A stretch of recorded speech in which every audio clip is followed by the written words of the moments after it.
Halo guys, welcome back to Autonet Max sama gue Grady, dan di sini udah ada Toyota GR86 nih, mobil idaman gue. Sekarang udah ada versi terbarunya. Kayak gimana ya? Tonton terus.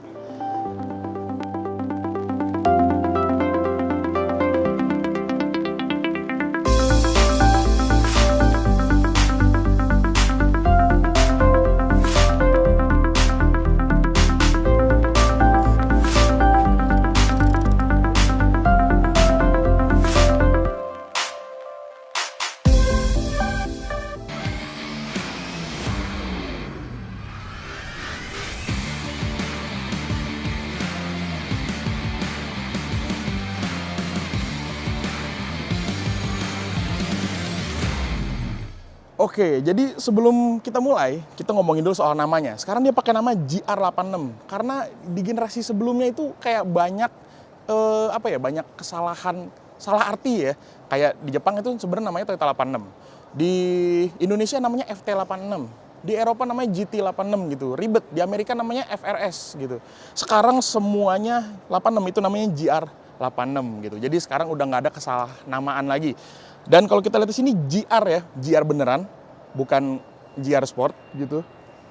Nah, berarti ini adalah satu dari 3 mobil Toyota dengan performa tinggi bersama dengan Supra dan GR Yaris. Nah, gitu. Oke, sekarang baru deh kita lihat dari bentuknya dulu. Ini tuh kalau menurut gue dia masih mirip-mirip sama yang sebelumnya ya.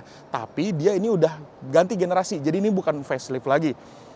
Lampunya di sini ini tuh bentuknya kelihatan jadi lebih slick, lebih clean, kayak mobil sports car Eropa. Meskipun untuk bumpernya, aksennya dia lumayan mencolok ya. Jadi apalagi udah ditambahin sama body kit nih. Untuk yang tipe di Indonesia ini semuanya dijual dengan body kit. Ngomong-ngomong dia ada 2 tipe, ada yang biasa sama limited. Ini yang kita lihat yang biasa. Yang limited kayak gimana? Belum tahu sih, belum lihat aslinya kayak gimana soalnya. Terus di sini lampunya dia udah pakai ya, udah proyektor LED, terus dia nggak ada fog lamp-man ya. Dan di bagian sini dia aksen ini bolongnya cuma sedikit, jadi dia nggak full untuk bolongan sini. Dan di sini juga ini asli ya, dia model grillnya kayak honeycomb gitu, keren. Oke, kita lihat ke bagian sampingnya yuk. Sekarang kita lihat ke bagian sampingnya. Secara siluet masih mirip banget sama generasi sebelumnya, tapi katanya dia ini untuk generasi sekarang dia mengadopsi banyak arsitektur dari SGP ya. Bukan Suzuki Genuine Product, tapi Subaru Global Platform. Nah, katanya ini sekarang lebih rigid 50% dibandingin sama model sebelumnya. Jadi, penasaran nyetirnya sih jujur aja buat mobil kayak gini. Kita lihat lagi dulu, bagian sini dia ada lampu sen di bagian bumper. Ini buat menuhin standar mobil buat diekspor ke Amerika ya. Jadi ini kita dapat spek yang sama kayak di Amerika juga nih untuk bentuknya. Terus juga di sini untuk velgnya, sini kita lihat. Ini bentuknya tuh mirip sama velgnya GR Yaris, tapi bukan yang varian RZ, bukan yang tertinggi ya. Ini ada yang di Jepang sana yang modelnya kayak gini nih untuk GR Yaris. Dan sekarang dia pakai ban Michelin PS4. Nah, kalau sebelumnya itu kan dia pakai ban Eco ya, biar gampang ngesot-ngesot. Kalau ini sekarang dia mau dibikin lebih grippy gitu. Oke, kita mundur lagi. Di bagian sini dia ada ini aksen kisi-kisi udara, dan ini asli bolong dia. Nah, terus juga ada di sini ada side skirt juga yang nyambung sama bodi kit depannya, dan ini tuh lumayan ceper ya. Jadi kalau ya mungkin kalau kalian bawa mobil ini mesti agak hati-hati kalau ngelewatin jalanan yang naik turun nanjak gitu, mungkin bakal ngeri mentok. Lanjut lagi di bagian sini, oh spionnya hitam. Ini kebalikan mobil gue nih, mobilnya merah, spionnya hitam. Di bagian sini juga dia ada aksen hitam gitu ya. Ini nggak ada fungsinya sih, cuman buat model aja. Nah, karena dia kan sharing platform sama kembarannya Subaru BRZ ya, jadi mobil ini banyak kesamaan kayak mobil-mobil Subaru, yaitu adalah PCD bannya. Dia pakai ukuran 5x100. Sebenarnya Veloz yang baru juga 5x100 sih. Mungkin kalau kalian punya Toyota Veloz bisa nih cari copotannya velg 86, bakal keren banget kali ya. Tapi kalau dibalik gimana ya? 86 pakai velg Veloz. Aduh, jangan dipikirin. Kita langsung lihat aja ke bagian belakangnya, yuk. Nah, kita lihat ke bagian belakangnya, ini sekarang jadi jauh lebih kelihatan agresif ya. Nih, pertama kita lihat langsung dari spoiler ini langsung mencolok banget. Ini tuh lancip gitu. Kalau misalkan kalian tahu model 86 yang sebelumnya, itu ada yang pakai body kit rocket bunny, ada yang spoilernya kayak gini nih. Mirip, ini mungkin terinspirasi dari sana. Lampunya, ya lampunya jadi kayak mirip Brio ya kalau menurut gue. Atau NSX, ya tergantung kalian mandangnya kemana. Terus juga dia ada garis yang nyambung nih antara lampu ke ujung-ujung, dia warna hitam, dan di tengah-tengahnya ini ada bukaan bagasi. Tuh dipencet, dia tombolnya elektrik ya. Ntar kita lihat bagasi nanti. Di bagian atasnya sini dia ada kamera yang nyambung sama bodinya gitu, dan ada lampu rem juga di sini. Untuk bentuk kuncinya kayak gini ya. Ada yang gue suka ya. Di bagian atas ini dia ada aksen GR nih. Nah, itu keren juga. Dan di atas dia ada antena short fin. Dan di bagian sini dia ada sensor parkir juga. Terus buat body kit bagian belakang ini lumayan rame ya. Ada aksen-aksen tekukan-tekukan gitu, dan knalpotnya dia 4 dan asli semua ya pastinya ya. Dan di bagian bawahnya sini dia ada rear fog lamp, dan ini untuk lampu mundurnya ya di bagian sini. Oke, sekarang baru deh kita cek bagian bagasinya. Iya, muat sih untuk ban serep. Ya karena ini mobil sport, jangan mengharapkan space yang gimana-gimana. Tapi untuk dipakai buat bawa orang yang kayak koper ukuran sedang, bisa sih muat ini. Oke lah, meskipun bukaannya dia kecil ya. Ya karena lagi-lagi ini mobil sport, bukan buat bawa barang. Oke, kita langsung lihat interiornya. Yuk. Oke, sekarang kita masuk ke bagian dalamnya. Toyota GR86. Wah, muat. Muat, tapi buat orang yang segede gua, 180 cm tingginya, dan gua kan agak lebih sehat ya daripada orang-orang normal gitu. Bagian pahanya ini agak ketahan, karena memang ini dia supportnya tinggi buat ngejaga body kita kalau kita lagi belok itu body rollnya nggak ngefek ke badan kayak gitu. Ya, tapi minusnya buat orang kayak gue ini jadi ganjel. Nggak apa-apa, bisa ganti jok, aman. Untuk bagian interiornya dia baru, tapi masih sedikit familiar sama yang sebelumnya. Masih agak mirip-mirip. Untuk bagian sini ke atas dia baru semua ya. Ini modelnya dia pakai AC yang model bulat-bulat gitu di kiri kanan. Untuk bagian sini nih Subaru banget sih sebenarnya. Untuk head unitnya dia ukurannya 8 inci ya ini, dan udah support Android Auto dan Apple CarPlay juga. Untuk pengaturan AC-nya dia sama, masih bulat-bulat juga kayak yang lama, dan di sini ada kayak tombol yang buat pengaturan AC juga, sama rear defogger sama front defogger itu cetek-cetek gitu. Nah, ini mirip kayak yang lama tapi nggak sama persis. Untuk transmisinya dia matic kayak begini, persnelingnya. Sayangnya cuman di Indonesia dia cuman dijual untuk varian matic aja gitu. Atau manualnya belum ya. Pokoknya untuk sekarang sih cuman ada yang matic doang. Dan matic torque converter 6 percepatan. Terus kita lihat lagi di bagian tengah sini dia ada buat matiin traction control, ada mode sport, snow, dan ada mode track. Kalau track itu traction control udah pasti off. Terus juga dia ada heated seat nih, jadi kalau misalkan kedinginan bisa nyalain heated seatnya. Terus di bagian sini dia ada cup holder, dan ada ini center console-nya mirip BMW sih. Mungkin ke bawah dari Supra ya, masih ada bau-baunya Supra tuh kayak susah dilupain. Ya di sini ada cup holder lagi yang ukuran lumayan gede, terus ada colokan aux, colokan USB, dan ada colokan charger 2,1 ampere.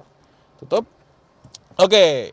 Sekarang kita lihat ke bagian depan. Setirnya dia masih sama sih sama yang sebelumnya, tapi nggak masalah karena modelnya gue suka-suka aja gitu, berasa sporty. Dia pengaturannya udah bisa tilt dan teleskopik, tapi tiltnya itu dia nggak bisa tinggi-tinggi banget ya.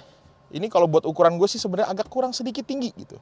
Tapi ini mau gimana pun ini sih posisi setirnya ini nggak menghalangi si cluster instrumennya. Memang kalau mobil sport lebih diperhatikan untuk urusan ergonomi seperti kayak gitu. Terus juga dia ada pedal shiftnya di bagian sini, meskipun berasa plastik-plastik gitu sih. Terus dia juga ada cruise control. Jadi mobil sport ada cruise control, tapi dia belum adaptif. Untuk segi safety sebenarnya di sini dia ada EyeSight sih, karena dia kan sistemnya Subaru ya. Kalau Toyota kan TSS, kalau Subaru tuh EyeSight gitu. Jadi dia ada sistem forward collision mitigation gitu, semacam kayak gitu dia ada. Tapi kalau misalkan dipakai buat sporty driving sih biasanya ini ujung-ujungnya dimatiin juga sih. Oke, cluster instrumennya dia unik karena bentuknya itu kalau kita perhatiin tuh mirip kayak mesin boxer. Jadi bulat di tengah, samping kiri kanan tuh kotak. Dia udah full warna ya. Nah, terus kalau kita geser-geser di sini, dia masih ada bener-bener untuk safety-nya. Nah, di sini masih ada tulisan EyeSight. Ini untuk ininya, si cruise control ada tulisan EyeSight di bagian situ. Terus untuk sebelah kanan dia ada indikator untuk temperatur sama bensin gitu. Untuk bagian tengahnya, takometernya ini sebenarnya tampilannya nggak cuma gini doang. Dia bisa dirubah kalau kita masuk ke mode track gitu. Cuman ini kayaknya mesinnya mesti nyala ya. Karena kita lagi di pameran, sayangnya kita nggak boleh nyalain. Ngomong-ngomong mobilnya udah 5.000 km aja nih, udah jalan kemana aja nih. Nggak pernah kelihatan. Nah, terus yang gue suka dari GR86 itu ya, dia posisi rem tangannya itu deket banget sama pengemudi. Cenderung agak miring, tapi ini enak banget. Parah gitu, kayak ini enak banget posisi rem tangan itu. Waduh, meskipun ini matic itu rasanya pengen narik rem tangan gitu kan. Tombol untuk nyalain mesinnya dia start stop udah di bagian sini dan ada emblem GR-nya juga. Di bagian door trim ini dia ada material Alcantara ya di bagian sini nih. Ya berasa lebih sporty, tapi kalau untuk handle pintunya ini dia plastik banget. Ya karena perlu diingat dia ini mobil sport, bukan mobil mewah. Ini gue udah pernah ngomong sebelumnya. Kalau mobil sport itu bukan mobil mewah, tapi mobil mewah ada yang sport ya. Tolong dibedain. Buat pajaknya juga dong, please jangan disamain jadi mobil mewah. Oke, untuk di sini dia pengaturan spion ada di bagian bawah sini dan dia udah elektrik juga buat ngelipatnya. Untuk kacanya dia kiri kanan udah auto ya. Dan di sini tuh dia ada armrest yang enak banget posisinya. Posisinya tuh armrestnya di door trim tuh enak dan dilapisin kulit kayak gitu ya. Ngomong-ngomong Alcantara, dia bukan cuma di bagian atas sini tapi di bagian sini ada. Meskipun bagian sini kayaknya jarang kepegang ya, malah jadi sering kejemur matahari gitu. Tapi dia di bagian sini Alcantara gitu. Dan fun fact juga kalau dia pakai audio system JBL. Waduh. Ya bisa ngebut sambil denger jedang-jedung kayak gitu. Dan dia ada sedikit kayak ini material dry carbon padahal itu plastik sebenarnya. Ini cuma dimotifin aja di bagian sini sama di pintu tuh ada sedikit.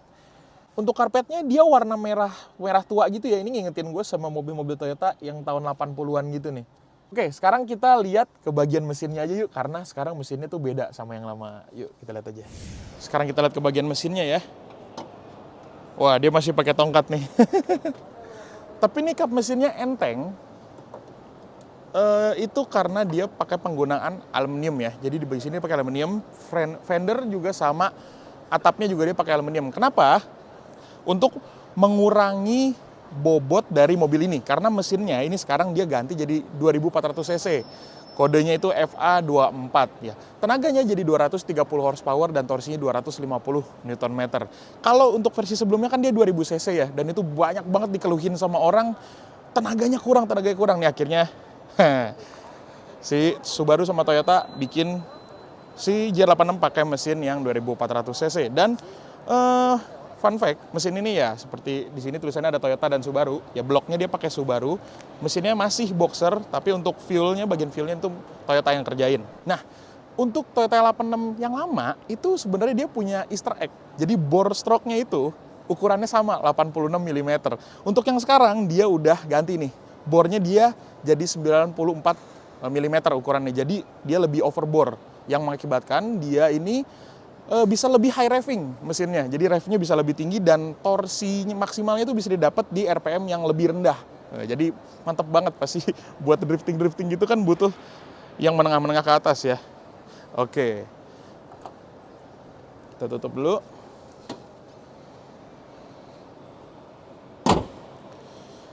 Oke, kesimpulannya ini GR86 sekarang gue senengnya dia Toyota sama Subaru ini mendengar pendapat dari konsumennya gitu. Dan gue juga senengnya dia masih memproduksi mobil sports car yang bisa dibilang affordable meskipun nggak affordable banget buat Indonesia gitu. Untuk harganya ini dia katanya sih masih di kisaran 900 jutaan, jadi udah naik lagi. Kalau dulu kan pertama kali keluar tuh, seingat gue di 600-an jutaan ya. Sekarang dia udah mau 900, tapi fixnya belum pasti harganya berapa. Gue jadi penasaran gimana dengan harga saudara kembar identiknya ya. Kita cek aja kali ya. Coba kita tanya Hilsat. Sat? Oi, Gret. Ya, jadi bedanya sama kembarannya Subaru BRZ adalah kalau si Toyota 900 jutaan, ini harganya jauh lebih masuk akal. Ini 850 juta buat yang Matic, Tapi ada yang manualnya. Ini yang manual 825 juta aja.